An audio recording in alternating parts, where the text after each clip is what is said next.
You like intimacy? Of course you do. We all do. But here's the real question that nobody seems to want to ask out loud. What kind of intimate activities are Americans actually into? And more importantly, are you normal for what you enjoy, what you think about, and what you've tried? Those are the questions that keep people awake at night, and they're exactly the questions I'm here to answer. Hi, I'm Dr. Thomas, a board-certified urologist with over a decade of clinical experience helping men protect their health, optimize their performance, and show up with genuine confidence in every area of their intimate lives. I've sat across from men in my examination room who were embarrassed, ashamed, confused, and quietly desperate for someone to tell them they weren't broken. And in nearly every single case, the science and the data told them the same thing: you are far more normal than you think. Today, I'm breaking down the top 10 intimate activities Americans are actually into, based on one of the largest and most comprehensive nationally representative studies ever conducted on this subject. This is data-driven, it is clinically grounded, and it is completely free of judgment. Before we get started, I want to ask you something. Where in the world are you watching from right now? Drop your location in the comments. I genuinely love seeing this community come together from cities and countries I never would have expected. And while you're down there, hit the like button, subscribe to the channel, and ring that bell icon. We've got a lot more frank, honest, and clinically backed men's health content coming your way. And trust me, number 9 and number 10 on this list are going to challenge some assumptions you've been holding for a long time. Let's get into it. Hashtag. Let me start with the most important thing I'll say in this entire video. There is no single definition of normal when it comes to intimacy. I've been a urologist long enough to know that this is the statement men most need to hear, and most rarely do. We live in a culture that simultaneously saturates us with sexual messaging and shames us for any desire that falls outside a narrow, unspoken template. And that contradiction creates tremendous anxiety in men who are, at their core, simply human. Too often, men come into my office carrying something they've been silently holding for months or even years. They'll say, voice low and posture guarded, "Is it weird that I enjoy this?" Or, "My partner mentioned something she wanted to try and I'm not sure if that's okay." Or, most painfully, "I think there might be something wrong with me." And my answer, every single time, is this: you are almost certainly more normal than you have ever been told. Intimate expression is as individual as a fingerprint. What feels profoundly meaningful, exciting, or pleasurable to you may look entirely different from what your neighbor, your coworker, or your closest friend enjoys. That difference is not a flaw. That difference is humanity. This study, which informs everything we'll discuss today, drives home one essential truth. Millions of Americans are quietly exploring, experimenting, and enjoying a wide range of intimate activities. The vast majority of those activities are healthy, common, and nothing to be remotely ashamed of.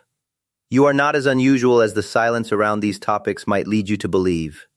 Hashtag, so where does this data actually come from? Researchers surveyed over 2,000 American adults, 975 men, and just over 1,000 women, representing every age group, ethnicity, income bracket, and regional background. The survey was fully confidential, giving participants the freedom to answer honestly about what they've actually done, what they genuinely enjoy, and what they privately think about.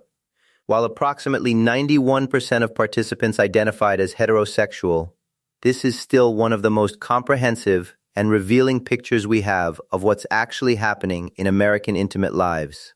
And I'm Dr. Thomas. I've spent my career working specifically in men's health and intimate wellness. I've worked with men in their 20s just starting to navigate relationships, men in their 40s dealing with performance concerns and shifting dynamics, and men in their 60s and 70s who refuse to let vitality and connection quietly fade. And across all of them, the same fear appears: am I normal? Let's answer that question once and for all. Hashtag number 1, traditional intercourse not a surprise at the top of this list. This remains by far the most common intimate activity, with 88% of men and 91% of women reporting regular engagement in partnered intercourse. Biologically, this is deeply rooted in human reproductive design. But reduce it to just reproduction, and you miss the point entirely. For most couples, intercourse represents the fullest expression of emotional closeness, trust made physical. Vulnerability shared consciously between two people who have chosen each other. The danger, ironically, is in its commonality. When any activity becomes the default, it risks losing the intentionality that makes it meaningful. What I consistently see in couples who maintain deep satisfaction over decades is not luck or chemistry, it's deliberate effort. Position exploration, open conversation about what each partner finds pleasurable, and genuine curiosity about the other person's evolving needs. Make this the foundation of your intimate life, but make it a living, evolving foundation, not a static routine. Hashtag number 2, self-pleasure. Let's be completely direct about this, because the data leaves no room for ambiguity. Over 80% of both men and women engage in self-pleasure. In the last 30 days alone, 64% of men and 41% of women reported doing so. That's not a minority. That is the overwhelming majority of adults. From a urological perspective, regular self-pleasure carries genuine, documented health benefits.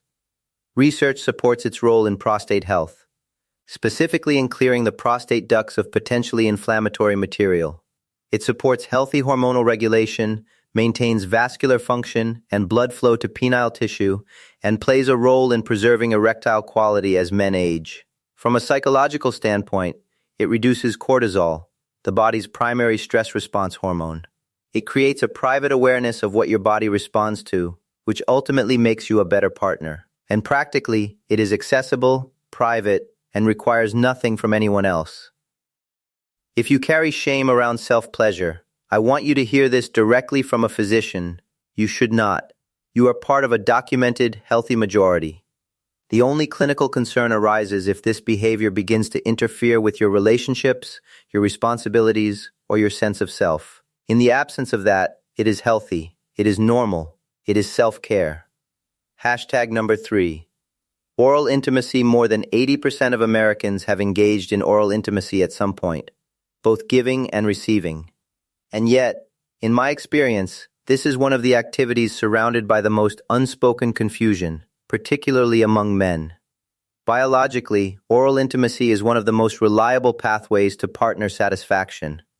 For women specifically, whose anatomy does not always respond to intercourse alone, this form of direct stimulation is often what makes the difference between an experience that feels complete and one that falls short.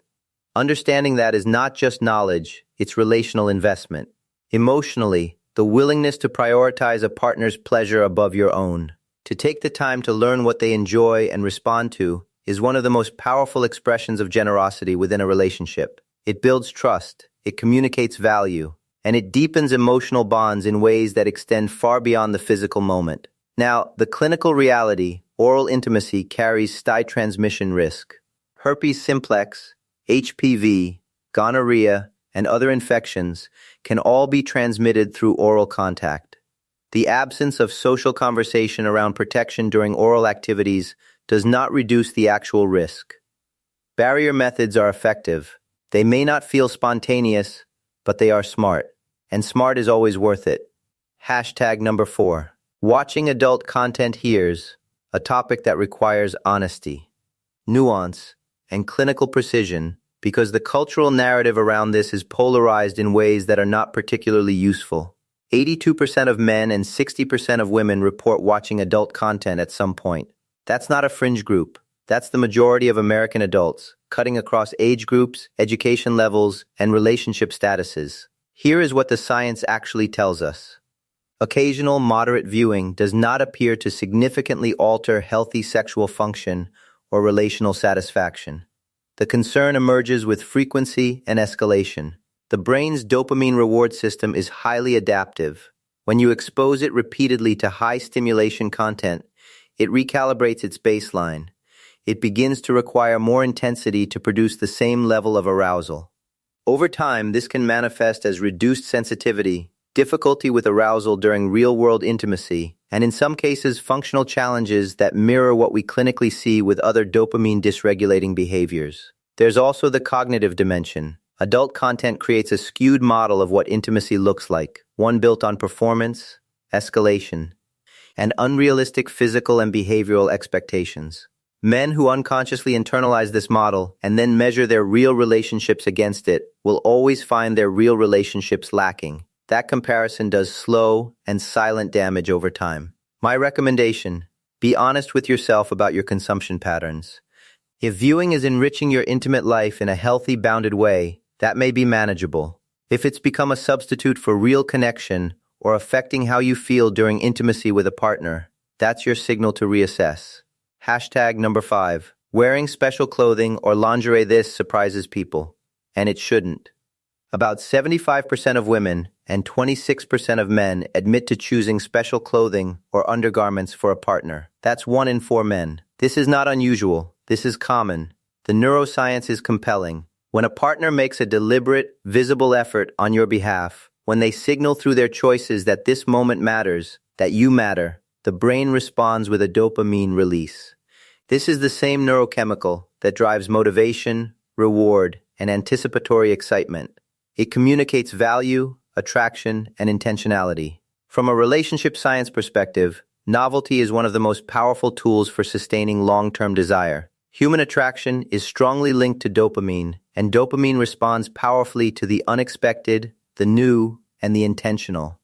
Special clothing, for many couples, becomes a simple but powerful mechanism for generating that novelty. Here's the practical truth: the effort doesn't have to be extravagant. What matters is intentionality.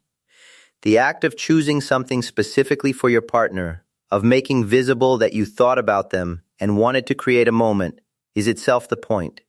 That signal of effort is what creates connection. Hashtag number 6. Sending intimate photos or messages. 65% of men and 54% of women admit to sending or receiving intimate or suggestive images. That's the majority of American adults engaging in this behavior at some point in their lives. Biologically, the anticipation created by visual content between partners sustains desire across physical distance and time. It maintains sexual energy in relationships where partners are frequently apart, and it introduces an element of playful excitement that many couples find genuinely connecting. But here is where I have to speak plainly as a physician who is invested in your complete well-being, not just your physical health, but your long-term life circumstances. This practice carries real, serious, and often underestimated risk. Devices are lost, stolen, and hacked. Relationships, even deeply committed ones, sometimes end under difficult circumstances. Screenshots are permanent.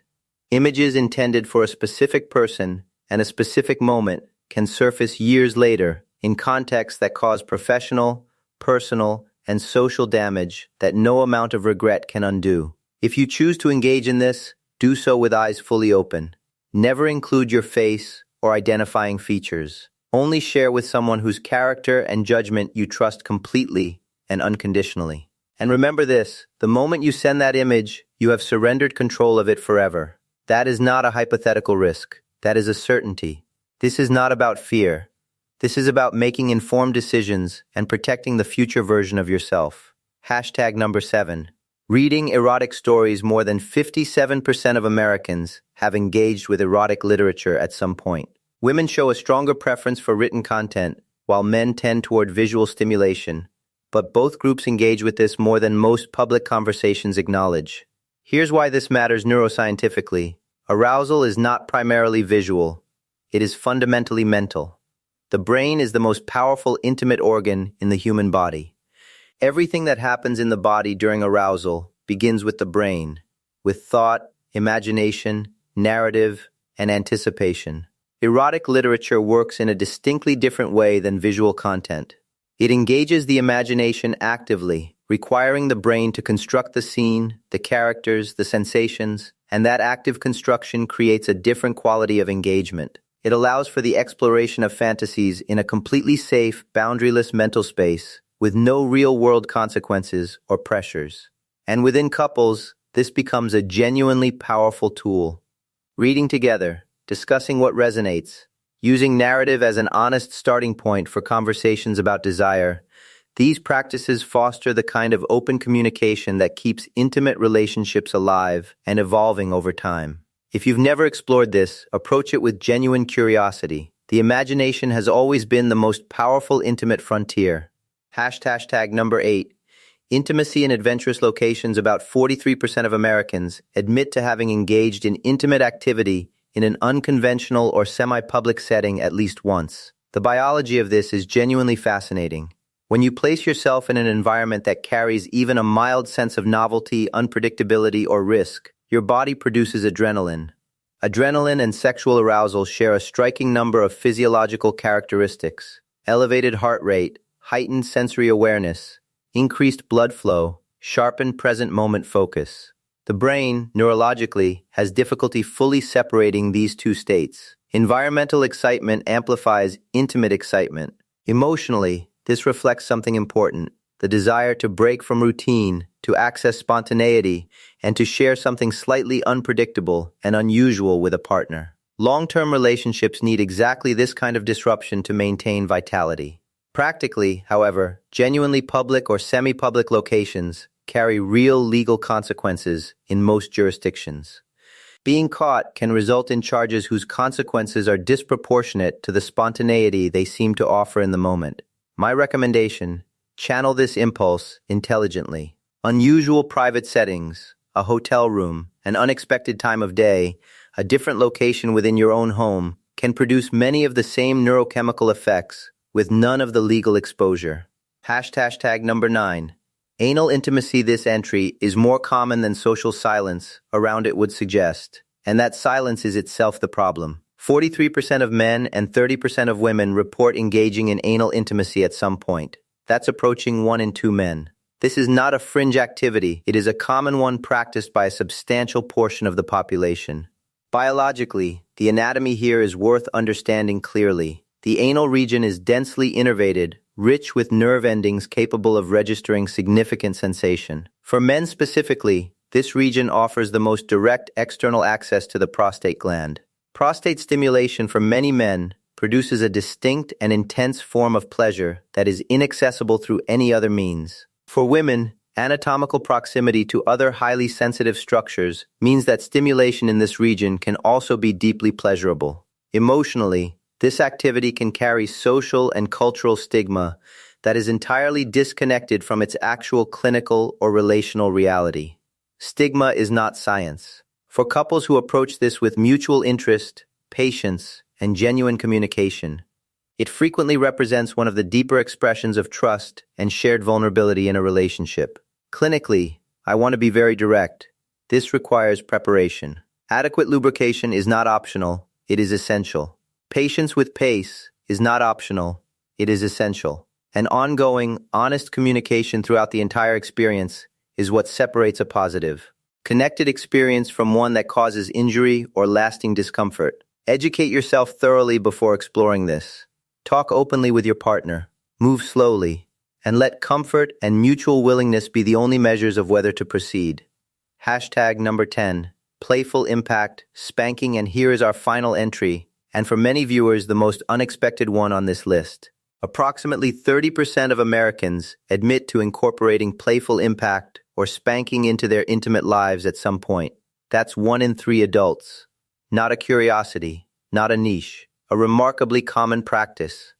The neuroscience behind this is compelling and worth understanding. Mild physical sensation, even sensations that carry a slight edge, activates neural pathways that overlap significantly with those involved in pleasure and reward. The brain responds to this activation with an endorphin release. Endorphins are the body's natural analgesic and mood-elevating compounds, the same chemicals responsible for the euphoria following intense physical exertion. In an intimate context, this endorphin surge heightens arousal, intensifies emotional experience, and creates a distinct physical and psychological state that many couples find deeply connecting. Emotionally, for the people who engage with this, it spans a wide range, from playful and lighthearted to intensely bonding, depending entirely on the individuals and the dynamic they've built together. And practically, this is the part that matters most. This is only healthy, only acceptable, and only safe when it is fully and enthusiastically consensual. Both partners must have clear, agreed-upon boundaries established before anything begins. A safe word should always be in place, a word that signals immediate stopping without question. And every individual must feel genuinely free to stop at any moment for any reason.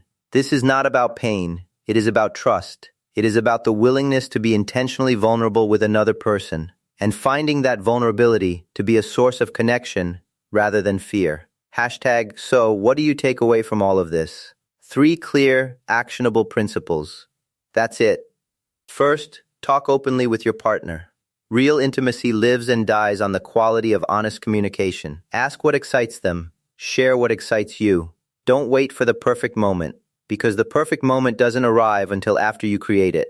The willingness to have that conversation, however imperfect, is itself one of the most intimate things you can do. Second, always prioritize safety. Whether we're discussing protection from infections, responsible decisions around digital communication, or physical preparation and care for adventurous activities, your health is always the foundation. No experience, no matter how exciting in the moment, is worth compromising your physical well-being, your safety, or your long-term life circumstances. Third, explore with intention and patience. Novelty and curiosity are powerful forces in sustaining intimate connection over time. But the most genuinely fulfilling experiences are not rushed. They are approached with patience, with genuine care for your partner's comfort and experience, and with the understanding that the goal is always connection, not performance. You don't need to try everything on this list. Most couples find a handful of activities that genuinely resonate with both partners and build their intimate lives around those. That is perfectly fine. The goal is never to check boxes. The goal is to build intimacy that makes both of you feel alive, valued, seen, and deeply connected to one another. Hashtag here is the final message I want to leave with you. There is nothing wrong with you for having explored some of the things on this list. Normal. There is nothing wrong with you for never having tried any of them. Also normal. And if you felt curious about some of them, but haven't acted on that curiosity yet, that is entirely fine too. Your intimate life is valid. Your desires are a fundamental part of what makes you human. And the things that make you unique in how you experience and express intimacy are not flaws to be corrected. They are simply part of who you are. Age does not close the door on passion. Age does not put a ceiling on connection, exploration, or the kind of deep intimacy that makes life genuinely rich. In fact, some of the most vibrant and deeply connected couples I see in my practice are those who refuse to let curiosity die, who keep showing up for each other, keep having honest conversations, and keep choosing each other with the same intentionality they brought to the beginning. So here is my challenge to you tonight. One conversation. That's all I'm asking. Ask your partner one genuine, honest question about what makes them feel most desired, most alive, most seen. And then share the same about yourself. It might feel imperfect. It might feel a little vulnerable. But that vulnerability, that willingness to be known, is exactly where real intimacy begins. If this video gave you something useful, something reassuring, or something worth thinking about, hit the like button, subscribe to the channel, and share this with someone who deserves to hear that they are not alone. I'm Dr. Thomas, and I'll say it one final time because it's worth repeating. Your age does not define your vitality. The intentional choices you make in how you communicate, how you connect, and how you approach your intimate life can produce real, meaningful, lasting transformation in your health, your confidence, and the relationships that matter most to you. I'll see you in the next one.